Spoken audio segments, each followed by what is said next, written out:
Lo primero que uno se pregunta es, ¿qué tienen en la cabeza estos tipos? Estos tipos que matan una vez, dos, tres, cuatro, 100, siempre repitiendo la misma serie. ¿Qué les pasó? ¿Qué les pasó en la vida a estos monstruos?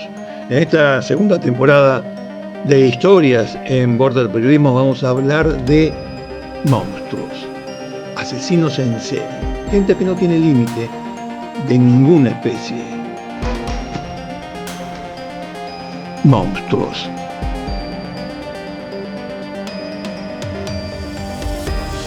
Tenía una mandíbula muy fuerte, cuadrada.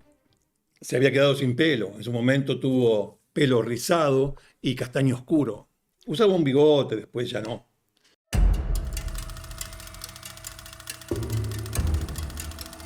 Impresionaba su físico. 1,80, 100 kilos de peso.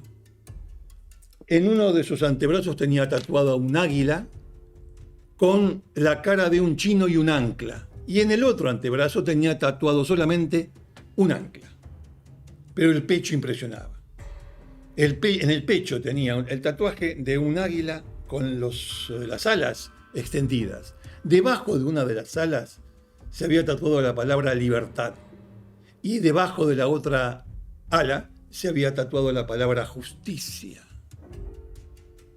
Carl Panzram era un tipo que daba miedo.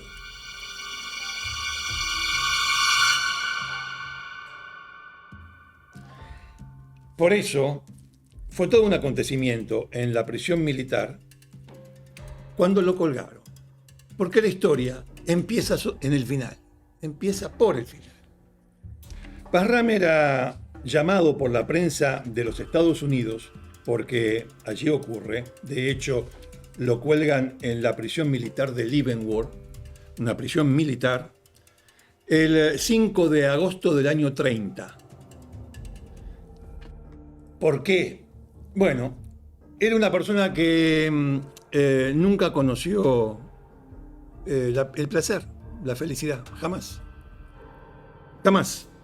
Siempre fue golpeado, siempre fue torturado e hizo lo mismo con los demás. Exactamente igual. Le decía a la prensa el asesino sin alma o el peor asesino que haya existido. Mató a 100 hombres aproximadamente y a 100 hombres violó. Los violaba y los mataba. Solo hombres. Solo hombres. Hasta le llegó a robar un arma 45, calibre 45, a uno de los presidentes de Estados Unidos. Pero bueno, vamos por parte. Vamos a empezar por el final. El final. El final es que la mañana del 5 de agosto del 30 lo sacan de su celda de la prisión de Leavenworth, donde se había pasado toda la noche diciendo la madre que me parió y la madre que me parió y los voy a matar a todos. Esa fue sus buenas noches y también sus buenos días. Se pasó toda la noche malditos y malditos y la madre que me parió, una letanía. Lo sacan de allí, 5 y algo de la mañana, 5 y 5 de la mañana, y lo llevan, 2 guardias, lo llevan hasta el cadalso. Sube los 13 escalones hasta donde se encuentra la trampilla de la horca. Lo iban a ahorcar, claramente. Y uno de los guardias quiere ponerle una capucha, que era el procedimiento habitual. Y Panzram, a pesar de tener las manos atadas, movió con tanta fuerza y agilidad a la vez su torso y su cuello, un cuello enorme, que impidió de hecho que le pusieran la capucha. Mientras hacía ese procedimiento para evitar la capucha, le decía o lo insultaba al verdugo, le decía idiota, maldito, estúpido, yo en tu lugar en este momento yo hubiese matado a 10. No le pusieron la capucha. No le pusieron la capucha. Y seguía diciendo, bueno, apurate. Uno pensaría, bueno, pero entonces Panzram quería pasar el mal momento lo más rápido posible. Es contradictorio. ¿Por qué? Porque se lo veía feliz. Se lo veía feliz. La trampilla, en definitiva, se abrió a las 6:03 de ese 5 de agosto. Y cayó 1,60 m, es decir, se partió el cuello, que es el procedimiento de muerte de la horca. La horca, es decir, antiguamente los condenados morían por asfixia, pero la técnica es una larga caída de acuerdo con la altura del condenado y el golpe que quiebra el cuello. El peor criminal que jamás haya existido. Ustedes saben que en esa ejecución había periodistas. Sí, había periodistas. Y uno de ellos, después que el médico lo revisó y declaró que Karl Van Ram estaba muerto, uno de ellos se acercó y sacó un alfiler. Es una vieja creencia que uno advierte o está seguro que una persona está muerta si le pincha los pies y no hay reacción. Y fue hasta los pies desnudos del hombre colgando y le pinchó los pies. El peor criminal que haya existido no reaccionó. Y fue enterrado en la misma prisión con el número 31614, que es el número que tenía como preso. ¿De dónde salió Karl Van Ram con este apellido tan difícil de pronunciar? Pans Ram. ¿De dónde viene? Karl. Parece alemán. De hecho, era hijo de un granjero alemán que había emigrado a los Estados Unidos y se estableció en Minnesota. Él era uno de tantos hermanos. La familia vivía en la zona rural de Minnesota y el padre era un alcohólico golpeador. Pero golpeador de su mujer, por supuesto. Matilda era su mujer, la mamá de Van Ram. Pero no solamente de Matilda, sino también de sus hijos, especialmente de Karl desde los 7 años. ¿Por qué le pegaba desde los 7 años? Esta es la génesis de un asesino serial, ¿eh? Hay que seguirle los pasos a esto. ¿Por qué le pegaba? Porque sospechaba el campesino alemán, ignorante, bruto y alcohólico, que este hijo no era de él. No le pegó a la mujer, le pegaba al pibe. Bueno, hasta que un día, yo le decía, desde los 7 años aproximadamente, bueno, a los 8 años le dejó de pegar. ¿Por qué? Porque se fue, abandonó a su familia, a sus 7 hijos, y se apicó, se fue, dejó a la madre ahí. Y usted puede decir, bueno, pero entonces los padecimientos para el más chico desaparecieron. No, todo lo contrario. ¿Quién toma la posta después de su padre? Los hermanos mayores lo cagan a trompadas, le pegan con tablas, con palos, un divertimento para ellos ir y pegarle al más chico. ¿Y la madre? Van Ram, con el tiempo, diría, era demasiado estúpida para enseñar algo que valiera la pena. Esa era la familia Van Ram. Claro, el pibe quiere salir de la casa. De hecho, vive más tiempo en el campo, solo, siempre solitario, desde pequeño. Y claro, entra en alguna granja y roba algunas cositas y bueno, en fin, ya para 10 años aproximadamente, un poco menos. Lo detienen y ¿a dónde lo mandan? A un reformatorio. En aquel entonces, hay que tener en cuenta, estamos hablando de principios del siglo XX, en Estados Unidos, en aquel entonces el golpe se consideraba educador, formador de hombres. ¿Qué hacían en los reformatorios en aquel momento? Bueno, de hecho, a Van Ram lo colgaron de un gancho de carnicero, lo colgaron allí y le pegaban con tablas, con remos o directamente piñas. Así pasó su infancia y yo diría también su adolescencia. Él en el último momento de su vida contaría en 2000 palabras su horrorosa vida, lo que le pasó y lo que haría con los demás, que ya vamos a llegar, espera un segundo, ya vamos a llegar a lo que él hizo, porque era un tipo que buscaba revancha en la vida. Bueno, ¿qué dijo? Claro, los reformatorios estaban gestionados por sacerdotes católicos, y entonces él escribió tiempo después: los cristianos me enseñaron a ser hipócrita. Aprendí más acerca de robar, mentir, odiar, quemar y matar que cualquier otra cosa. También aprendí que el trasero podía servir para otros propósitos. Salió del reformatorio a los 13 años. Se hizo alcohólico y volvió a robar. ¿Qué otra cosa sabía hacer? Ya era un muchacho, 13 años, pero fornido, ¿sí? Bueno, abandonó su casa definitivamente. Y dice: no, yo me voy a hacer la mía. Listo. Abandonó la casa y, claro, se quería ir de la región, de la zona. Se tomó un tren de carga. Sube al tren, polizón, ¿no? Bueno, un tren de carga. ¿Con quién se encuentra? Con 3 vagabundos. ¿Qué hacen los 3 vagabundos? Lo violan y lo tiran del tren.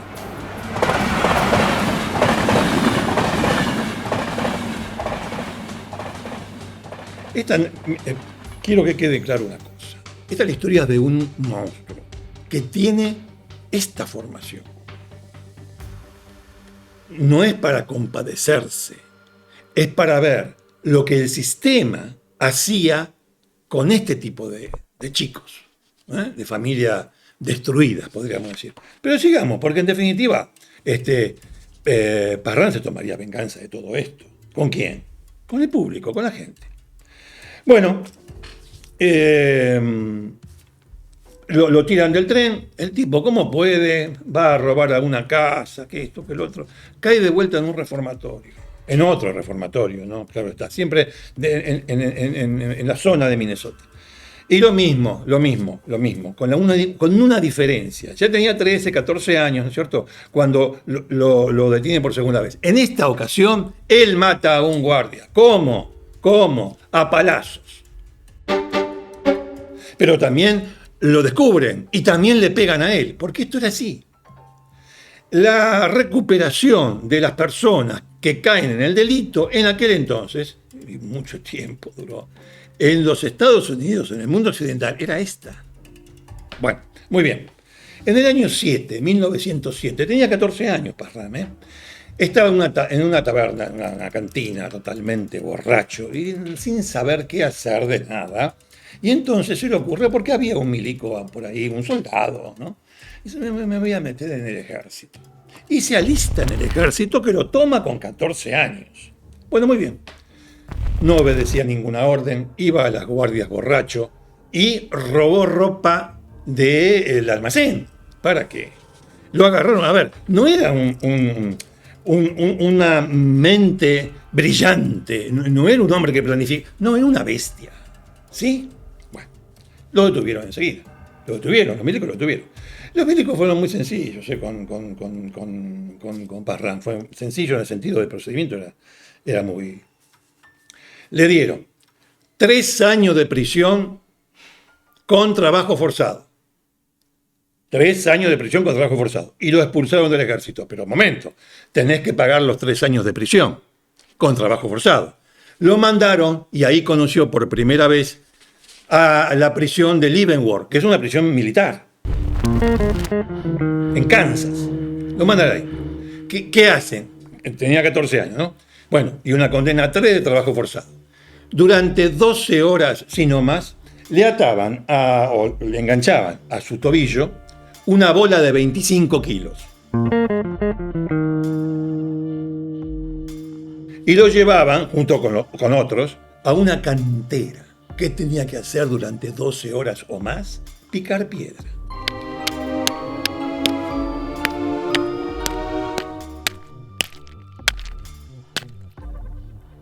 Y picó piedra durante 3 años, con la bola atada al tobillo, la bola de 25 kilos. Bueno, cuando cumplió salió peor que nunca salió, peor que nunca. Y hacía lo que sabía hacer, robar. Pero tenía alguna predilección por los chicos. El dinero se lo gastaba, no en mujeres. Las mujeres en su vida no existían. No. Se lo gastaba en alcohol, en armas y en juego. No otra cosa. A un chico le dijo, mirá, anda a comprarme tal cosa. Le dio unos centavitos para que vaya a comprarle algo. Tabaco.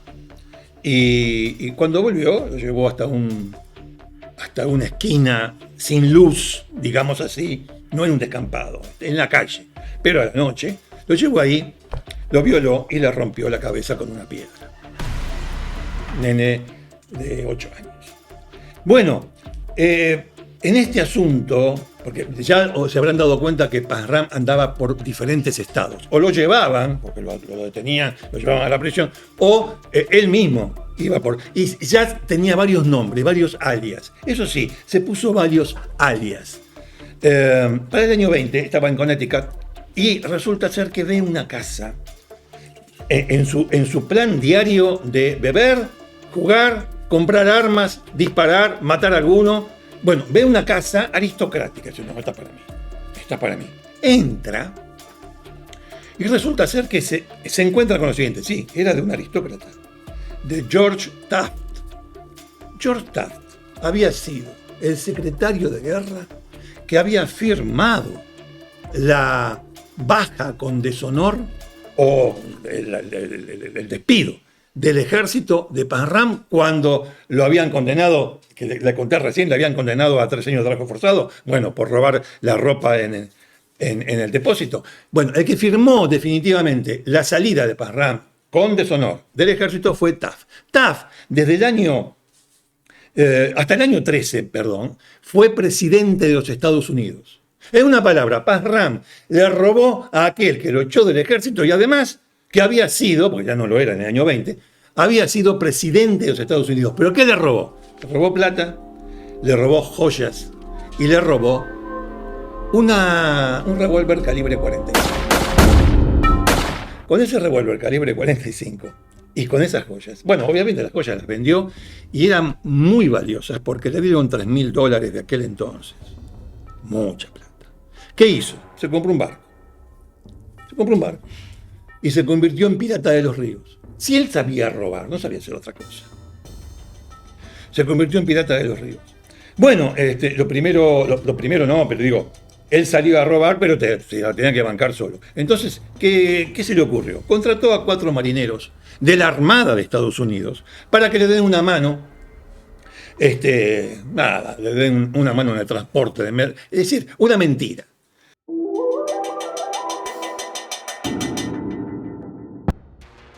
Los 4 marineros se suben al barco. Bueno, sí, no, vamos a ir a tal lugar, qué sé yo. A los 4 los emborrachó. El tipo tenía una resistencia de alcohol importante, pero bueno, de todas maneras, alcohol es alcohol. A los 4 marineros norteamericanos los emborrachó. A los 4 los violó y a los 4 los mató. Esto, 4, yo le describía a Parham antes. Una cosa así. Bueno, entonces, ¿lo hizo una vez? No. Así mató a 16 marineros. De a 4. Cuente. Y pirateaba, andaba por ahí. Había hecho tantos delitos. Los mataba de diferente manera. Los ahorcaba, les pegaba con un elemento contundente, que podía ser una piedra, podía ser un bate de béisbol o un pedazo de hierro. Les rompía la cabeza. Todo eso, atenti, el emborrachamiento era para violarlos. Después de violarlos a los 4, los mataba. Y después, bueno, en este caso los tiró al río. 16. Hizo tantas de estas cosas. Y además se acercaba a otra embarcación antes de matar a su propia tripulación, siempre da 4, con el 5, ¿no? Bueno, siempre da 4. Que no le gustaban los cuchillos. Fíjese usted, por eso le decía, cuerda, las manos de Parham eran manotas, los palos, bueno, todo lo que le contaba antes. El cuchillo, no. Arma de fuego sí. Bueno, por eso tenía la 45 del expresidente de Estados Unidos, que para la época en que Parham le roba la casa, eso me olvidé de decirle, para la época en que le roba la casa, Taft existía, vivía y enseñaba derecho. Después, muchos años después, se enteró que quien le robó en su casa había sido Parham. Bueno, pues volvamos a Parham, en los ríos y estos marineros desgraciados a los que les hacía de todo. Dice, bueno, basta con esto. En algún momento me van a agarrar. El barco de Parham, que se llamaba Aquisca. Raro. La verdad, si usted quiere, agarre e investigue de dónde miércoles Parham sacó Aquisca como nombre de su buque. Bueno, me van a agarrar. Lo hundió. Hay quien dice que no lo hundió, sino que se hundió el barco. ¿Y él qué decide hacer? No, me voy de acá. Me voy a Estados Unidos. ¿A dónde se va? Sudamérica. ¿A dónde se va? ¿Europa? No. Se fue a África. Angola. Colonia portuguesa en aquel entonces. Bueno, muy bien. Trabaja para una empresa americana. Claro, ¿quién lo conocía en África? No conocía nada. Trabaja para una empresa norteamericana de petróleo, la Standard Oil Company. La Sinclair Oil Company. Sinclair. La Standard no, la Sinclair. Bueno, apenas llegó, secuestró a un chico de 11 años, congoleño, lo violó y lo mató. Se metió en la empresa Sinclair Oil Company y en sus momentos privados, digamos así, se compró una chalupa y salía por los ríos, los riachos, y le dice a 6 nativos, eran de una aldea de pescadores del Congo. Le dice, che, ayúdenme, vamos a cazar cocodrilo.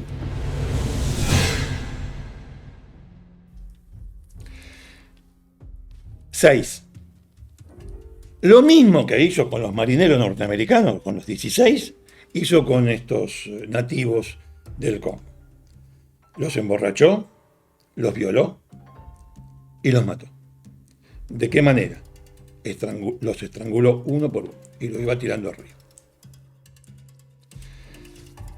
Claro, también ahí, también en África, las bestialidades, las salvajadas de Parham eran tantas. No se olvide que se calcula que en su vida violó y mató a 100 hombres. Cuando yo digo hombres, estoy diciendo desde nenes chiquitos, 11 años, 10 años, 14 años, hasta hombres, gente adulta. Bueno, muy bien. No. El tipo decidió tomársela. No, me voy porque me va a pasar lo mismo que en Estados Unidos. Es decir, llega un momento en que encima la reacción de las aldeas, de los aldeanos, de los pobladores allí en África, fue mucho más rápida y tal vez más violenta contra Parham que lo que pudo haber ocurrido en Estados Unidos. Bueno, me voy a Portugal, pero el tipo sabía, se juntaba con malandras. Y un malandra a beber, a hacer tiro al blanco y qué sé yo. Un malandra dice, mirá, escúchame, mirá que estamos en colonia portuguesa, en Portugal te van a agarrar. Y entonces lo que decidió era viajar como polizón en un barco que volvía a los Estados Unidos. Y volvió a los Estados Unidos. ¿Qué lo tiró este Parham? Bueno, llegó a Nueva York. En Nueva York robó lo mismo. A un chico de 5 años le dijo que le vaya a comprar leche e hizo lo mismo que con aquel otro. Yo le cuento estos episodios, no solamente porque están registrados, porque si no sería una locura ir contando todos los casos de Parham. Los casos de Parham se resumen en esto que les estoy diciendo, pero, a ver, se resumen. Es una muestra, pero se replicaron 100 veces. Con este chico, le fue a comprar leche, volvió. Y también a este sí lo lleva a una zona donde no había casas, un descampado, y también lo mata después de violarlo con una piedra en la cabeza. Bueno, también pirateó en Nueva York y ahí lo agarran nuevamente, insisto, no era una luz, pero hacía esto. Lo agarran y lo mandan. Le dan 5 años de prisión por un robo, porque no le contabilizan todo. Eso será después. Bueno, lo mandan a la cárcel de Nueva York de Dannémora. Dannémora. ¿Sabe cómo le dicen? Le decían a la cárcel de Dannémora en el estado de Nueva York el agujero del infierno. Allí, Parham quiso escapar. Se quiso escapar. Trepó 9 metros el muro, uno de los muros de la cárcel de Dannémora, y se cayó. Se rompió la columna, se rompió las 2 piernas y se rompió los 2 tobillos. ¿Qué hicieron los guardias? Lo agarraron, lo llevaron a una celda, lo tiraron en la celda, cerraron la puerta y no le dieron más bolilla. Los gritos de dolor, y bueno, estamos en una cárcel. Arrastrándose como podía, así que un hombre fuerte, arrastrándose como podía, llegaba de vez en cuando a alcanzar la lata de agua que le dejaban cerca de la puerta, y que no se le dejaban siempre. Dice, bueno, habrá muerto. 9 metros, estaba todo hecho mierda. Se pudrió. No. Después de... agonizó 14 meses. Yo le iba a decir después de 14 meses. Agonizó 14 meses. Y se la bancó. Sobrevivió, quiero decir. Sobrevivió. Salió lisiado. Y apenas salió y pudo caminar como podía, porque en realidad ya no era aquel, mató a un preso. Lo violó y lo mató. Bueno, siguió estando preso, obviamente. Le dieron 5 años más 5 más por esa muerte. Es decir, las penas en Estados Unidos en aquel entonces, y también ahora, ¿no?, son muy particulares, muy particulares. Pero bueno, mató a otro preso, él no es nada, el otro preso tampoco es nada, en fin. En el año 28, en definitiva, 1928, salió de la prisión de Dannémora lisiado. En 15 días cometió 12 robos y mató a 2 nenes. También siempre con el mismo procedimiento, ¿no? Lo volvieron a detener. O sea, estuvo muy poco tiempo. Lo mandaron a una cárcel en Washington. En Washington ocurre un episodio que justifica algunas cosas que yo le dije antes acerca de cómo nos enteramos de lo que él dijo o hizo. Bueno, en la cárcel de Washington, un guardia, Henry Lesser, le dio $1. Y con ese $1 se fue a la cantina de la prisión y se compró un atado de cigarrillos. Fue el primer gesto positivo que Parham recibió en toda su vida. Ese mismo guardia, Lesser, le dio después un poco de papel y lápiz. Y allí escribió, en 2000 palabras, su horrorosa vida. Bueno, con el arma del expresidente mató, bueno, todo lo que les acabo de comentar. Y al final de esa línea donde contaba su vida, había escrito: mis aliados han sido el engaño, la traición, la brutalidad, la degeneración, la hipocresía y todo lo que es malo. Le dieron 25 años de prisión por varios robos y varias muertes de los últimos años que le pudieron probar. 25 años. Cuando entró nuevamente, lo sacaron de Washington y lo mandaron a Kansas. ¿A dónde? A la vieja prisión de Leavenworth, la prisión militar. Entra nuevamente a Leavenworth. Y lo primero que dijo fue: voy a matar al primero que me moleste. ¿Quién fue? Lo mandaron a la lavandería. Y el supervisor, que era otro preso, el supervisor, porque tenía buena conducta, el supervisor de la lavandería fue el primero que lo molestó. Tardaron bastante en limpiar los sesos de este supervisor. Lo mató a golpes con una barra de hierro. Al primero que lo molestó.